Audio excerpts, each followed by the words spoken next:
After years of being labeled the family disappointment, my brother strutted into Thanksgiving with a luxury car, a premium condo, and a cushy position our dad handed him. He tapped his glass and smirked. Maybe you'll catch up someday. The night my own father called me the family disappointment, right after I'd passed him the gravy at Thanksgiving, a piece of me just shattered. That moment, combined with my brother's smug taunt, maybe you'll catch up someday, felt like a prophecy. Little did any of them know, everything was about to change. You see, in my family, success wasn't just a goal. It was the only uniform you were allowed to wear. My dad, Mr. Sterling, ran a high-powered financial firm, a titan in his own mind. My mom, well, she was the kind of woman who'd judge your entire life by the car you drove. And then there was Mark, my older brother. He was their golden boy, perfectly molded for their world. For his 21st birthday, he got a brand new, glossy white BMW, just a casual six-figure car. Dad surprised him in the driveway, and I, Leo, the younger brother, was there filming it. "You're good with phones, Leo," my dad said dismissively. I was 19, working 2 part-time jobs, and my own car was a dented old Civic with 1 working window. When I congratulated Mark, he threw an arm around me, that familiar pat on the back. "Don't worry, little bro," he said. "Maybe one day you'll get there." He meant it kindly, I think, but it landed like a slap across the face. Mark got everything.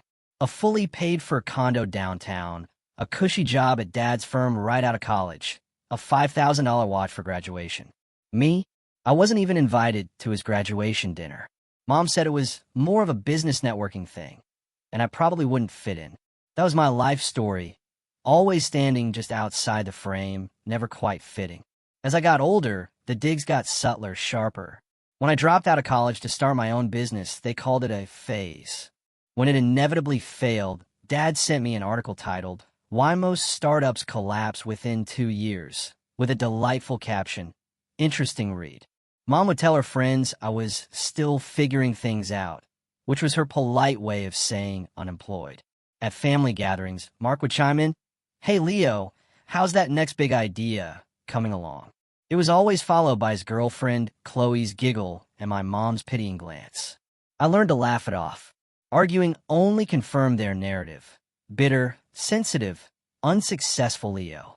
While Mark posted photos from corporate retreats in Hawaii, I was coding in my tiny apartment at 2 a.m. One night, Dad called. "Leo, you should come work for me for a few years," he suggested.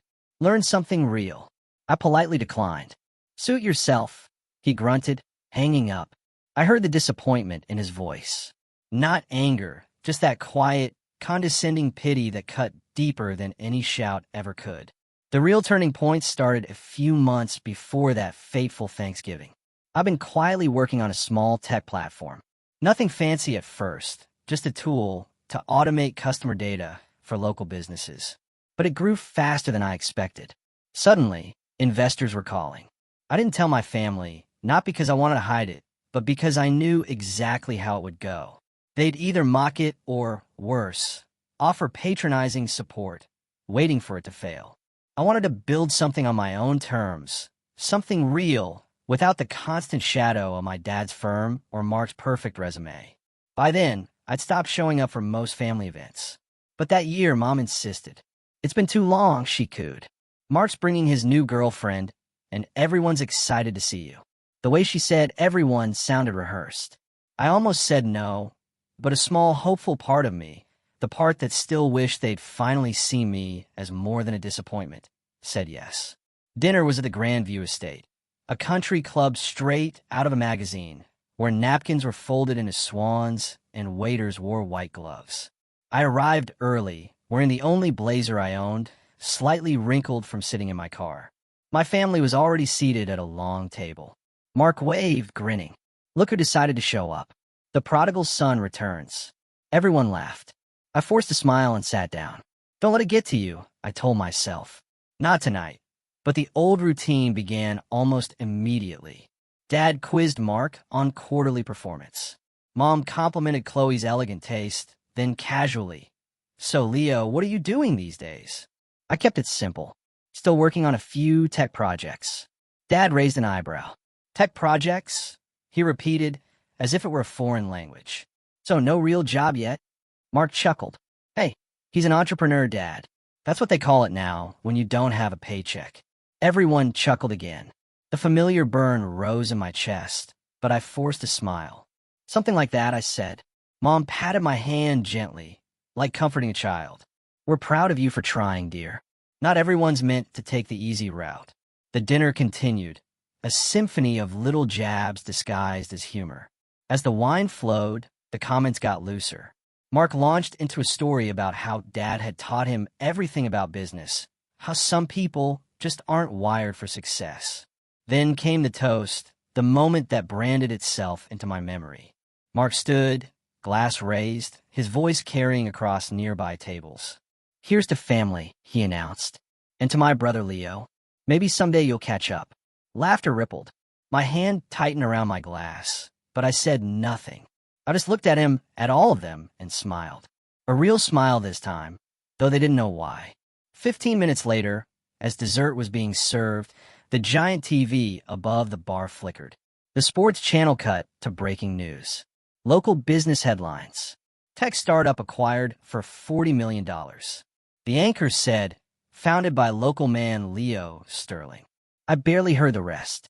The room seemed to slow. My dad froze mid-sip. My mom's smile faltered. Mark turned toward the screen, his face draining of color. Then he looked at me, his voice barely a whisper. Wait, that's your company. And that was the moment everything shifted. Not just in a room, but in my life. Before I could answer, before I could even process the expression on his face, Dad's phone buzzed. He picked it up, glanced at the screen, and his face turned unreadable. That was when I knew something bigger was coming. The silence that followed the headline was deafening, pressing against my ribs. Mark's hand hovered midair, wine glass forgotten. My mom blinked at the TV, jaw tight. Dad's phone buzzed again, vibrating against the tablecloth. I just sat there, staring at my untouched dessert, pretending to read the little chocolate tag that said, Happy Thanksgiving from the Grandview Estate. Dad was the first to speak. Well, he cleared his throat, his voice stiff. I suppose that explains why you've been so busy. He laughed, a dry, unnatural sound. Mom finally found her voice. Leo, why didn't you tell us? Her tone wasn't proud. It was sharp, almost accusatory. Do you know how embarrassing it is to find out from television? I shrugged lightly. You never asked. Mark's girlfriend, Chloe, blinked between us.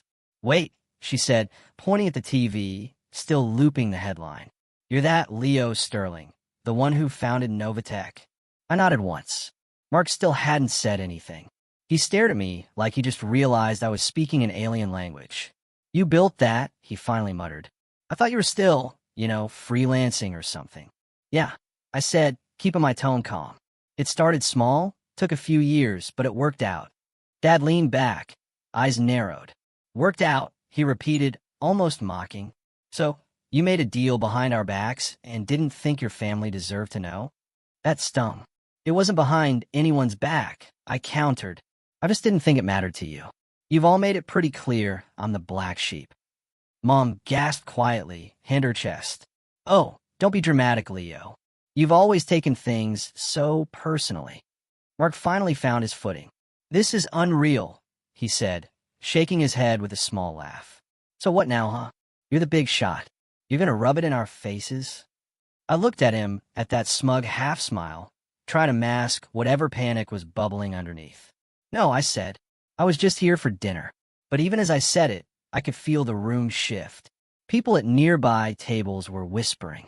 Someone even clapped me on the shoulder, congratulating me. Mark's expression hardened. Dad didn't like attention that wasn't directed at him, and Mark had inherited that same fragile pride. After that, the night became something else entirely. The table split into two worlds. Mom, Dad, and Mark on one side, tight-lipped and cold. Me, on the other, trying to disappear into the linen napkin. They didn't even finish dessert. Dad signaled for the check early, muttering something about needing to discuss things privately. When we stepped outside, the chill hit like a wall. Dad turned to me by the valet stand. We'll talk tomorrow, he said firmly. At my office, 10 sharp. I nodded, though I had no idea why I was agreeing. Mark just scoffed. Can't wait to see how this goes, he muttered before getting into his car. That was the last thing anyone said to me that night. The next morning, I woke up to 23 missed calls. 12 from Dad, 8 from Mom, 3 from Mark. My phone buzzed again before I could process it. Dad, I answered. Where are you? His voice was clipped. Home, I said. You told me 10. It's 9:30. Come now. We need to clear the air. When I arrived at his office, his assistant, usually deferential to Mark, looked at me like I was a stranger trespassing. She handed me a visitor badge, something she'd never given Mark in his life, and directed me to the conference room. Dad was already inside, seated at the head of the table. Papers spread in front of him. Sit, he said. I sat. He leaned back, studying me for a long moment. You blindsided us, Leo. You realize that, don't you? I didn't think I owed anyone an announcement, I said carefully. His jaw twitched. You're still part of this family. Whether you like it or not, what you do reflects on us. People are calling clients, colleagues, friends, asking why we didn't mention we had a son in tech. Do you know how that makes me look? That word, look, summed him up perfectly. My father cared more about appearances than truth. Always had. I didn't build the company for appearances, I said.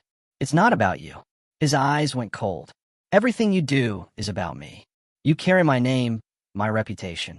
You wouldn't even have the brains for that company if I hadn't paid for your education. I bit back a response. I'd paid my student loans myself after dropping out. He cut me off the second I left college, but arguing now would just prove his point. In his mind, I was still the ungrateful kid. He slid a folder across the table. I spoke to some people, he said. We could bring you under the firm's umbrella. Merge your work with ours. It would make sense. We can position it as a family success story. I stared at the folder. You want to take credit? I said flatly. He frowned. Don't be childish. It's business. You could use guidance managing that kind of money. Let us help. Buy us, he meant him. I stood slowly. Thanks, but I'm good on my own. His voice sharpened. Don't be foolish, Leo. I can help you avoid the kind of mistakes you're known for. I froze. Mistakes? He sighed like he pitied me. Your track record isn't exactly spotless. You've had failures. You lack discipline. Mark's got the right mindset. He could be a real asset to your company. There was the pitch. You want Mark involved? I said, I want this family united. He corrected, which meant the same thing. I left before I said something I'd regret. That night, Mom called.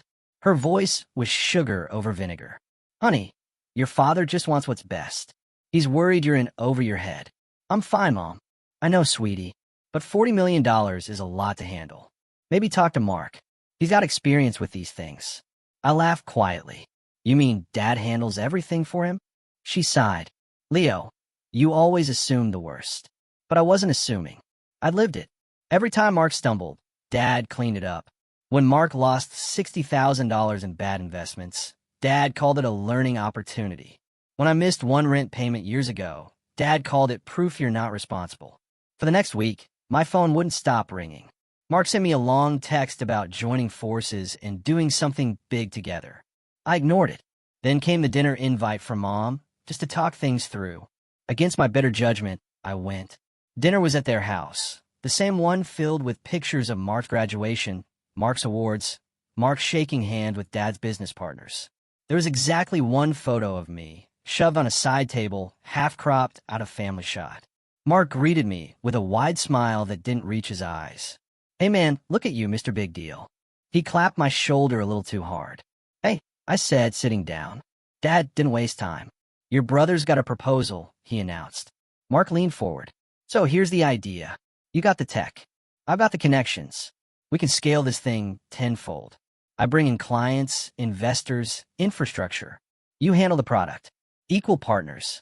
I blinked. Equal. He nodded earnestly. 50-50. Dad nodded approvingly, like it was already decided. It's a win-win. You get stability. He gets exposure. Everyone benefits. I stare at both of them. You realize my company was just acquired. There's no partnership to offer. Mark smirked. Come on, man. Don't play coy. You'll start another one, right? You've got talent, and we can back you this time, properly. Mom placed her hand on mine. Leo, think about it. Families should help each other. I looked at their faces, hopeful, expectant, greedy. It wasn't about family. It was about control. They couldn't stand that I'd done something without them. I stood. "Thank for dinner," I said. Mom's smile faltered. "I'm glad you're proud," I said. "But I don't need managing partners, or mentors, or help." Dad's voice hardened. "You're making a mistake." "Maybe," I said, grabbing my coat. "But it'll be my mistake." I left before they could stop me. That should have been the end of it. But of course it wasn't. Over the next few days, Dad started calling people he knew in tech and finance circles, checking in, offering advice, clarifying details. It didn't take long before a few of my old contacts told me he'd been introducing himself as a key backer of my company. When I confronted him, he brushed it off. "I'm just helping establish credibility," he said. Then Mark posted on LinkedIn a long, self-congratulatory post about learning from family success stories. It included a picture of us at Thanksgiving and a caption that read, "Proud of my brother for carrying the Sterling name into tech innovation. Excited for what's next together." We weren't working together, not even close, but he was already telling people we were. That's when I realized they weren't just trying to share the spotlight. They were trying to take it, and I knew exactly what I had to do next. But before I could act, something happened that changed everything. Something that showed me just how far they were willing to go to drag me back under their control. The betrayal didn't come as a sudden explosion. It came like a slow leak. Quiet at first, almost invisible. But by the time I noticed, the damage was already spreading. It started with an email I wasn't supposed to see. I was sitting in a small cafe downtown, laptop open, headphones on, working through post-acquisition logistics for Novatech when I got a message from my bank. At first, I thought it was a standard verification alert. But then I saw the subject line, "Request for account authorization, pending approval." The request came from Sterling Financial Group, my father's firm. They'd submitted a request to gain temporary financial oversight on my business accounts under the pretense of family trust management. It was flagged as suspicious because, obviously, I hadn't authorized anything. I froze.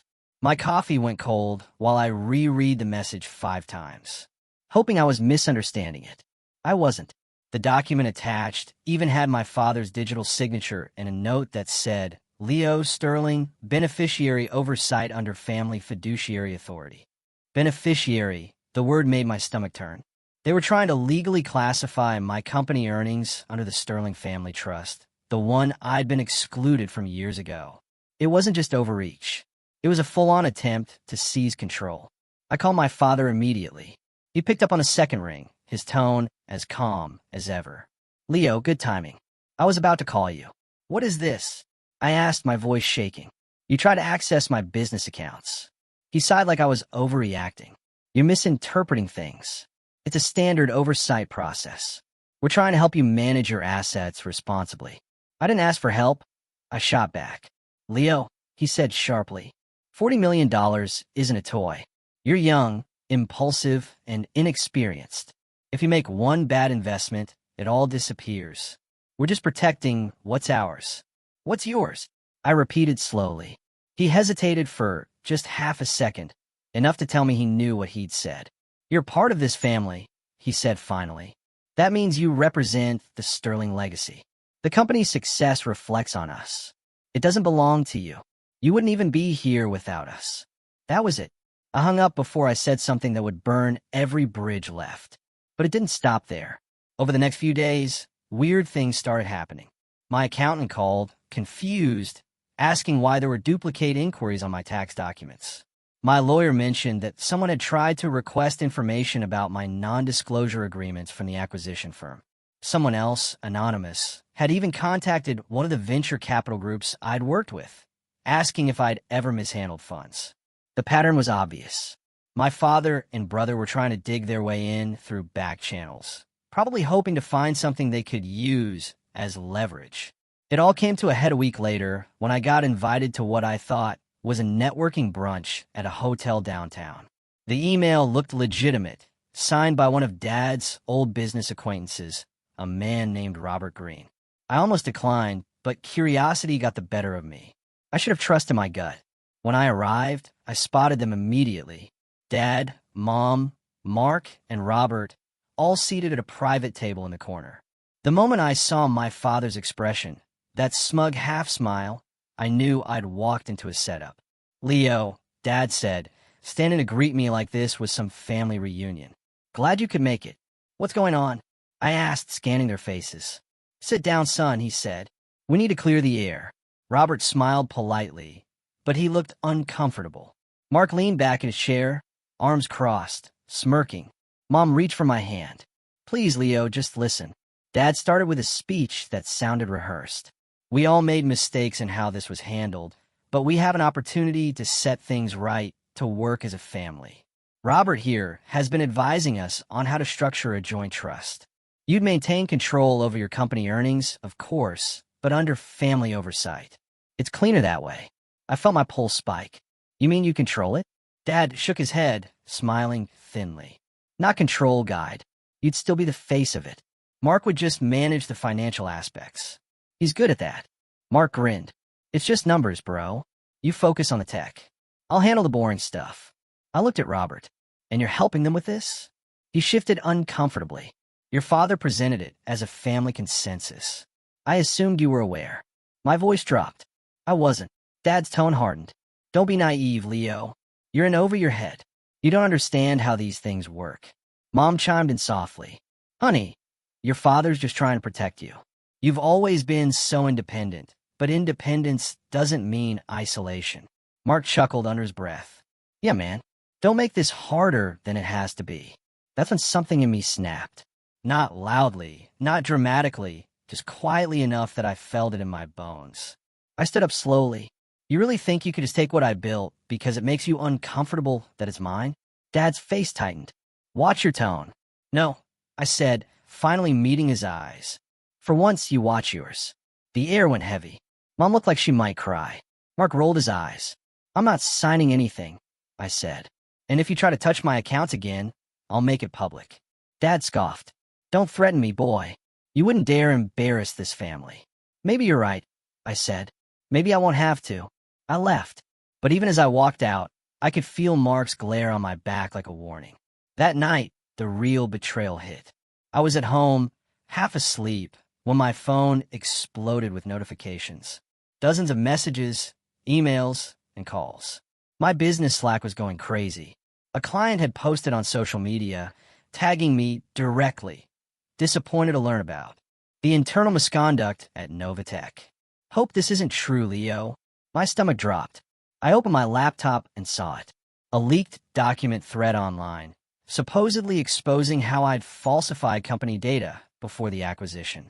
The files were doctored, but they looked real. Internal memos, spreadsheets, even fake email chains. Whoever did it knew exactly what they were doing. My phone buzzed again. It was my head of operations, Sophia, calling in a panic. "Leo, what's going on? Investors are asking for statements." "I don't know," I said, already pulling up the documents. "But someone's trying to take us down." Within an hour, I traced the first leak to an IP address linked to Sterling Financial Group. I sat there in my dark apartment, staring at the glow of the screen, feeling the kind of cold that comes from betrayal you can't quite process yet. My own family had sabotaged me, not just embarrassed me, but tried to destroy everything I built. I confronted them the next morning, walked straight into my father's office without knocking. He didn't even look surprised. "You went too far," I said. He looked up from his desk, unbothered. "Careful what you accuse people of. You leaked fake documents. You tried to ruin me." "I protected our name," he said flatly. "People talk, Leo. They ask questions. You're not prepared for that kind of scrutiny." I simply redirected the narrative. Mark leaned against the doorway, arms crossed. "Relax, man. No one believes that stuff." "Then why do it?" I demanded. He smirked. "Because you needed a reminder. You don't get to cut us out. Not after everything we've done for you. Everything they've done for me." The irony burned. I didn't shout. I didn't threaten. I just looked at both of them and said, "You've made a mistake you can't undo." Dad's eyes narrowed. "Is that a threat?" "No," I said, my voice calm. "It's a promise." I walked out without another word. But later that week, something else happened, something that made my father's betrayal look almost small in comparison. A letter arrived at my door. No name, no return address. Inside was a printed email thread between Mark and one of my acquisition partners. The message was short but devastating. Hey, appreciate your time earlier. Just to confirm, the offer still stands. We'd be willing to negotiate directly if Leo steps back. Family would make a much better public face for Novatech. We can handle the optics quietly. It was signed Mark Sterling. That was the moment the last bit of doubt left me. They weren't just trying to share my success. They wanted to take it. And if they thought I'd just let that happen, they hadn't learned a thing about me. I didn't sleep that night. Couldn't. The letter sat on my desk like a quiet confession. Those printed words burned into my brain. Family would make a much better public face for Novatech. Mark's name at the bottom looked almost smug, as if he'd signed it with pride. I must have reread it 50 times, each time feeling another part of me crack. My brother, the same brother I'd once shared bunk beds with. The same brother who'd promised when we were kids that we'd always have each other's backs. He'd sold me out, not for survival, not even for necessity, but for the spotlight. By morning, my phone was a battlefield. Investors were jittery. Partners were confused. The acquisition team had suspended all press communications until they resolved internal inconsistencies. I was suddenly radioactive. The story my father's firm had helped circulate, that I'd faked data, had spread further than I realized. Even though it was false, the doubt was enough to make people hesitate. And that's all it takes in business. One pause, one whisper, one rumor. Sophia called again around noon. Her voice was shaky but calm. Leo, I just came from a meeting with a PR firm. They said your father's office called them, offering to handle crisis management for Novatech under the family name. I laughed, but it came out hollow. Of course they did. She hesitated. Are you okay? I stared at the wall. Not really. After he hung up, I just sat there, blinds half closed, sunlight cutting across my desk, my laptop humming quietly. It's strange how silence can feel heavier than shouting. I built my company from nothing. Fought through years of failure, loneliness, doubt. But I'd never expected the final blow to come from my own blood. Over the next week, things spiraled faster. My acquisition deal was put on temporary review. Some investors pulled out. Clients began pausing projects. The media had latched onto the drama like vultures. Headlines read, "Family feud at the heart of $40 million tech deal," and Sterling dynasty rift spills into business world. Every time I opened my phone, I saw Mark's face smiling in photos, being quoted as a close family advisor. He was giving interviews, spinning a version of events that made me look reckless and impulsive. Leo's brilliant, he'd say, but creative minds sometimes need grounding. We're just trying to guide him. He was painting me as a genius in need of supervision. Not independent, but unstable. Mom called every night, alternating between guilt and manipulation. Honey, please just talk to your brother. He didn't mean to hurt you. He forged my name on documents, Mom. Your father said it was just a misunderstanding. You know how paperwork can get. Paperwork doesn't send fake emails to investors, I said quietly. She sighed, her tone softening. You've always been so sensitive. This isn't worth losing your family over. But that was the thing. I hadn't lost my family. They'd lost me. Then came the lowest blow. I was walking to my car one evening after a long day of damage control when I noticed a reporter waiting by the curb. He looked nervous, almost sympathetic. Mr. Sterling, he said, holding out his phone like it might bite him. Off the record, you should know your brother's firm is preparing a statement. Something about reclaiming oversight of your assets due to mental health concerns. I froze. What did you just say? He swallowed. They're implying you're not fit to manage your company post-sale, that the stress has caused instability. For a second, I thought he was joking, but his expression was dead serious. By the time I got home, it was already out. The statement wasn't directly from my family. It was anonymous sources close to Sterling Financial Group, but it was clear who had written it. It claimed that I'd been under significant strain, that my erratic decisions had raised questions about my capacity to manage long-term business affairs.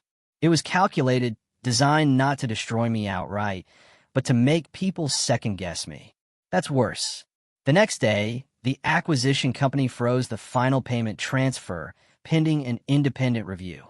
I suddenly had millions locked behind bureaucracy and no access to most of it. The irony, The only people I could technically appeal through the chain of authority were part of the same old boys network my father ran. Mark even had the nerve to call me.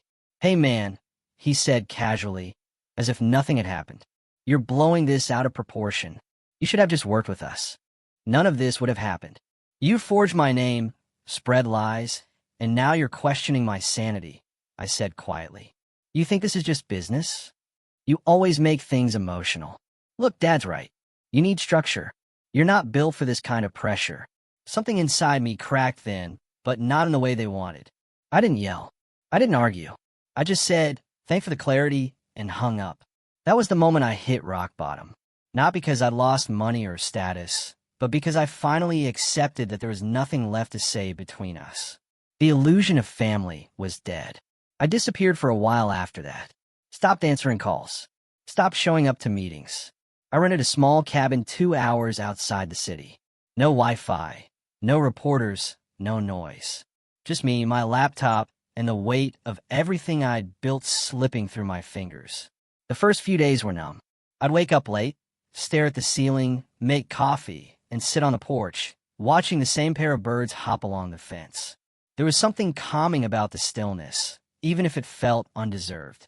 But beneath that quiet, something else was forming. Not anger, not revenge yet, but focus. The kind that comes when there's nothing left to lose. I started piecing things together, mapping out every move my father and Mark had made, who they contacted, what strings they pulled, where the fake documents had originated. I still had connections in tech and cybersecurity, people who owed me favors. I reached out quietly, under the radar. One night, while going through encrypted email logs, I found something, a clue I hadn't noticed before. The forged oversight documents that had been submitted to the bank, they hadn't come directly from Sterling Financial Group servers. They'd been routed through a smaller shell company recently incorporated under a different name. The owner, a consultant who'd once worked for my father's firm. I sat back in my chair, the pieces clicking into place. They built a front, a legal buffer to distance themselves from what they were doing, and they thought I'd never find it. The next morning, I drove back into the city. My first stop was my lawyer's office. He'd been handling my side quietly, but even he looked uneasy. "Leo," he said, "I need to be honest with you. Your father's influence is substantial. If we push too hard publicly, this could get ugly fast." "I'm not scared of ugly," I said. "I just want the truth." He nodded slowly. "Then you'll need proof. Real proof." "I'll get it."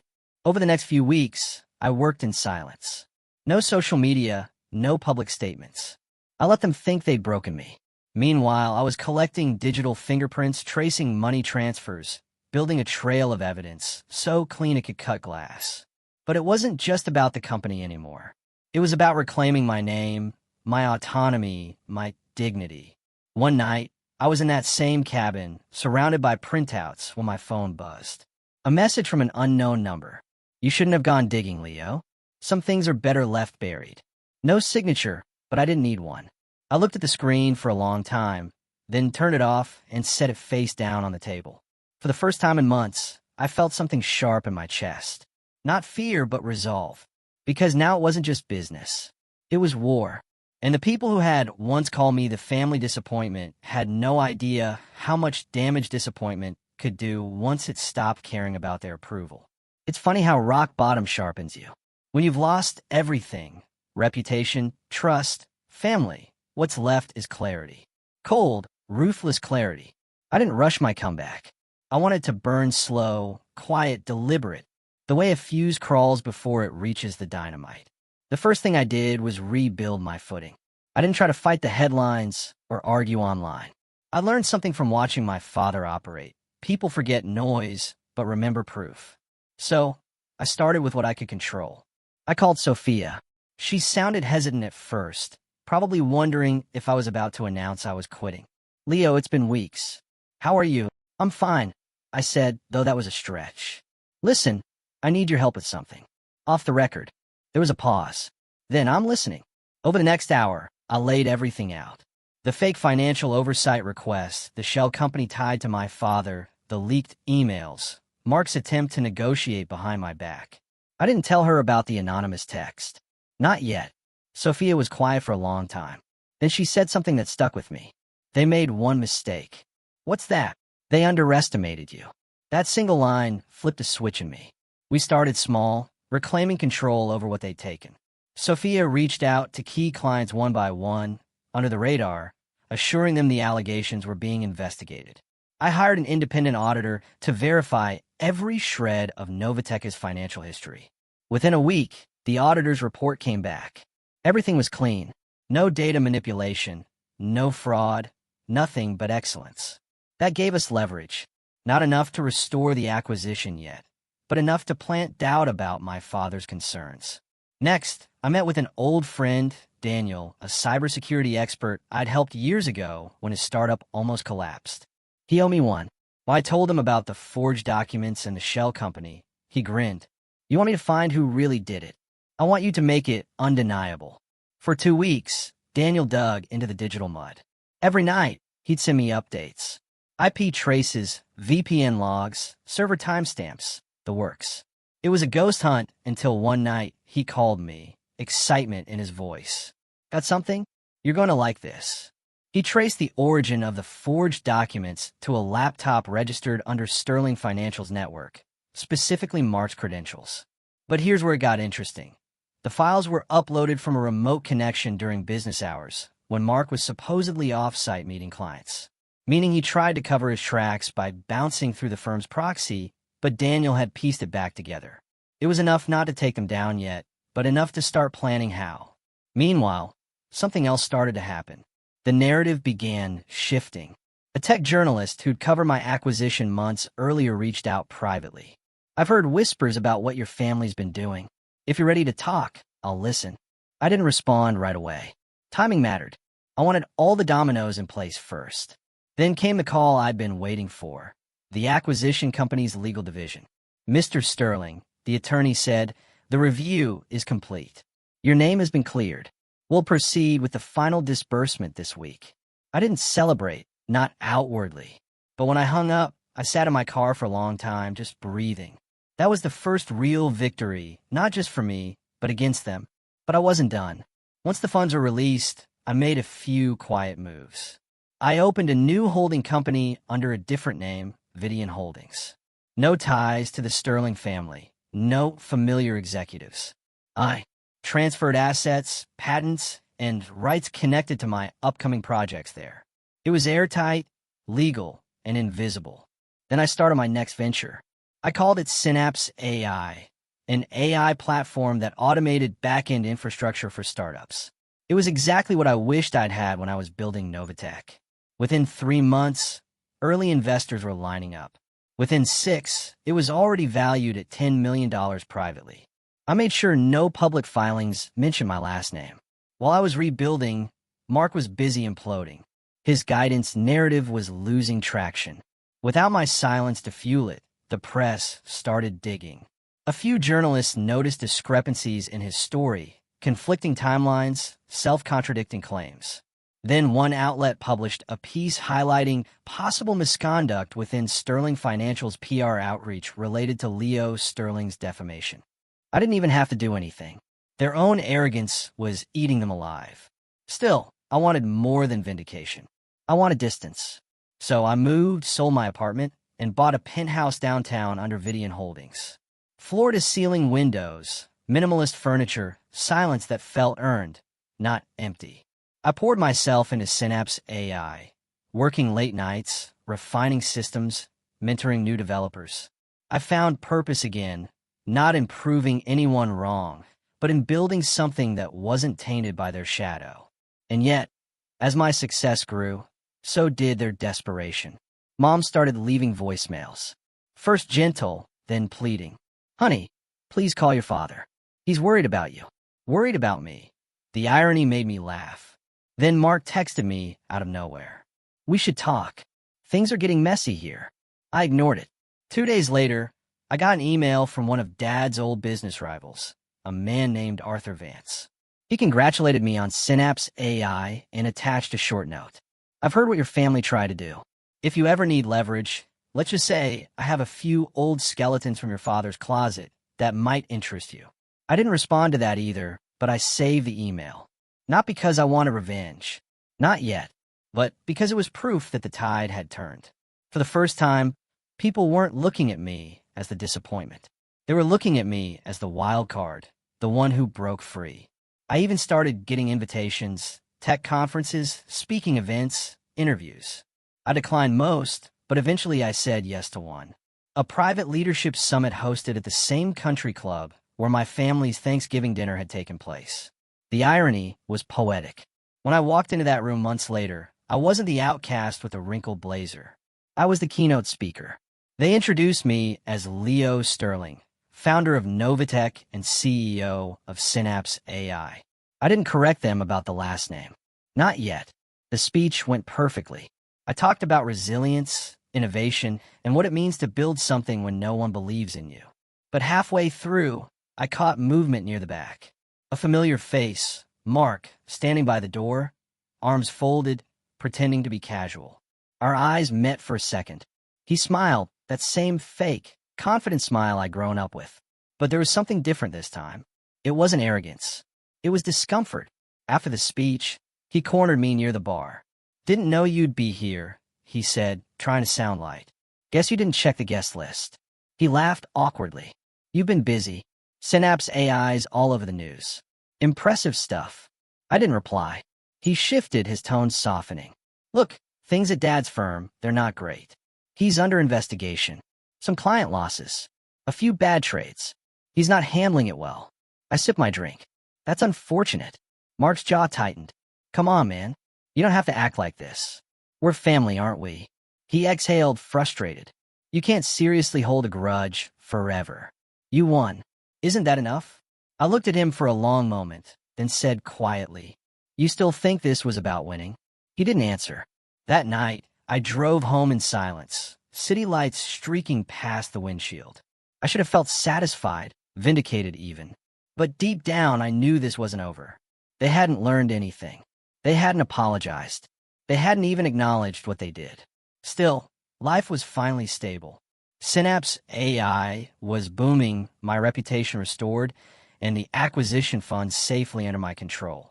The same people who once ignored me now wanted to partner with me. My name was quietly building weight in circles my father could never reach. And yet, there was still a part of me, that quiet, buried part that wanted closure. Not revenge, just truth laid bare. That chance came a month later when I received a call from a journalist who'd been investigating Sterling Financial for months. "Mr. Sterling," she said, "you might want to see something before it goes public." She sent me a file. Dozens of internal documents, recordings, emails. It was everything. Illegal transfers, fake partnerships, manipulation of client funds. All of it pointing to my father's firm and Mark's involvement. I scrolled through the evidence, my heart pounding. For the first time, I realized I wasn't just holding proof of their betrayal. I was holding power, and I knew exactly how to use it. But before I did, I wanted to see just how far they'd fall on their own. So, I waited silently as the walls began to close in on the Sterling empire.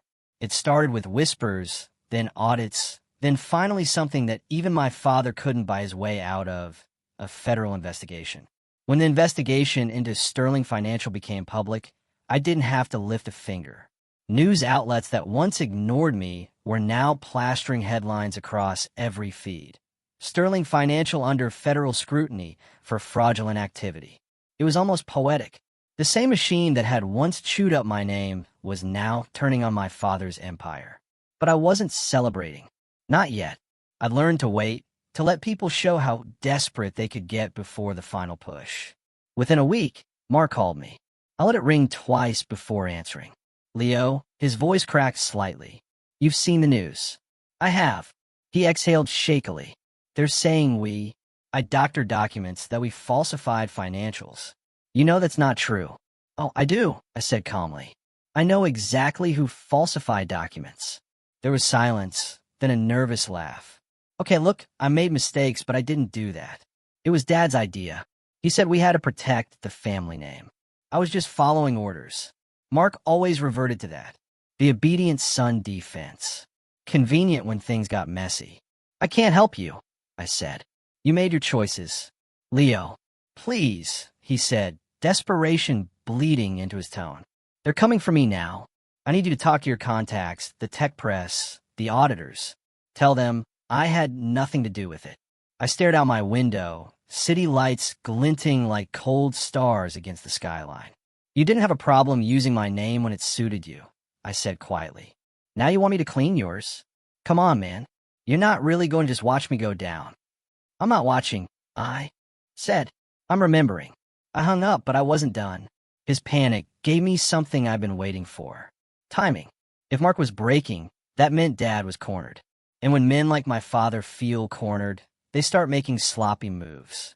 Through Daniel, I learned the investigation had traced one of the shell company accounts to an offshore fund in Dad's name, the same one he'd used years ago to hide money during a market scandal. That account, Daniel discovered, was still active. Worse, it had recent transactions, including payments to the consultant who forged my documents. It was the missing piece. I met Daniel in a dim cafe that night. He slid a flash drive across the table. Everything you need. Transaction history, transfer records, timestamps. They tried to erase them, but I found backups. I picked it up carefully. This could ruin him. Daniel smirked. That's the point, right? But I didn't want just ruin. I want a revelation. A moment they couldn't talk their way out of, where every mask fell off in front of witnesses who mattered. And Thanksgiving was coming again. Mom sent the usual group message. Family dinner, same place, 6 p.m. Let's put the past behind us. I almost deleted it. Then I realized it was the perfect stage. When the night came, I arrived early. Same country club, same polished silverware, same warm lighting. The last time I'd walked in here, I was the disappointment. This time, I was the storm they didn't see coming. They arrived one by one. Mom first, dressed like she was attending a photo shoot. Then Mark, pale and tense. And finally, Dad, looking worn down, though still trying to project authority. He greeted me with forced warmth. Leo, glad you came. I nodded.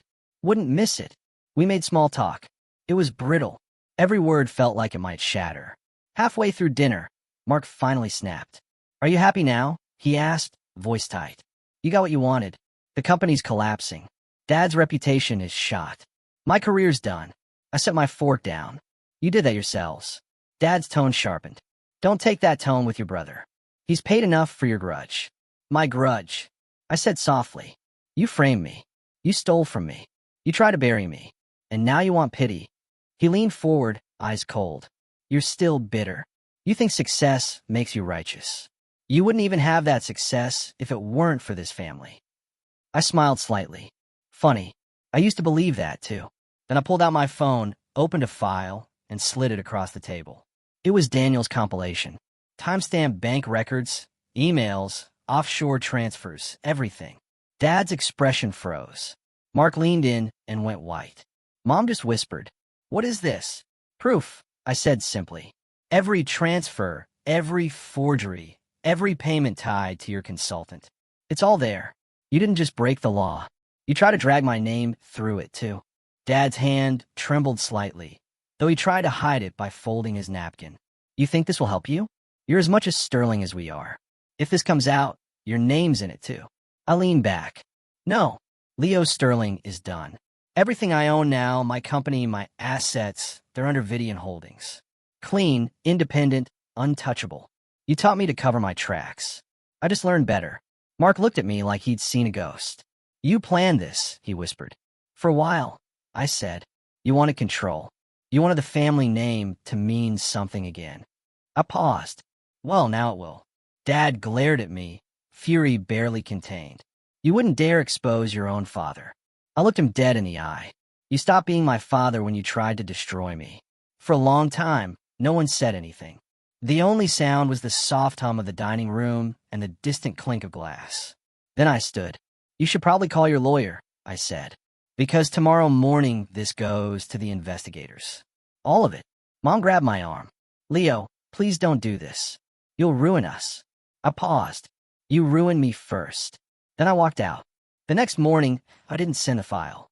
Not to the authorities. Not yet. I sent it to the journalist who'd contacted me months earlier. She'd been waiting for a follow-up, and I gave her everything. Within 48 hours, the story broke. New evidence links Sterling Financial to international fraud ring. Sources suggest internal whistleblower. The photos were everywhere. Dad, leaving his office, surrounded by reporters. Mark shielding his face from cameras. Mom looking lost in the background. By the end of the week, federal agents raided Sterling Financial's headquarters. Accounts were frozen, assets seized.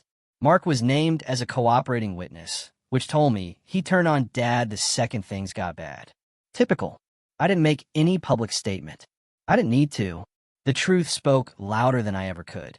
But the best part came later that month, when the same news channel that had once broadcast my company's acquisition now ran a special segment on the fall of Sterling Financial.